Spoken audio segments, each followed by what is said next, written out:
د مهربانه خدای په نامه په دغه لنډه ویډیو کې غواړم تاسو ته دا وښایم چې څنګه کولی شو په یوه کمانډ څو فولډرونه جوړ کړو. د مثال په ډول موږ ته ویل سوي چې د افغانستان د هر ولایت لپاره جلا جلا فولډر جوړ او اړوند معلومات یې پکښې ذخیره کړئ. که موږ راځو یو فولډر د مېنو د لارې جوړوو، کېدای سي دا ډېر وخت ونیسي او یا هم زموږ لپاره ډېر ستړي کېدونکی کار وي. څه به کوو؟ آسانه طریقه یې څه ده؟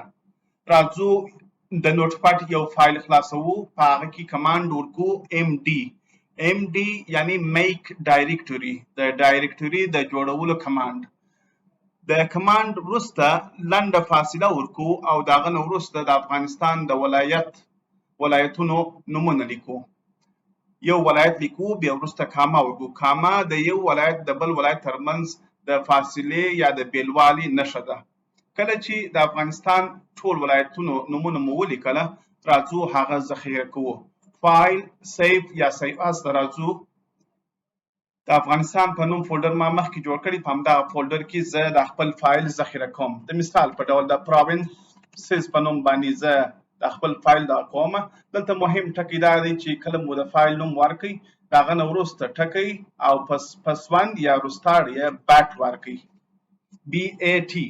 د هغه نه وروسته ذخیره یا سیف کړئ.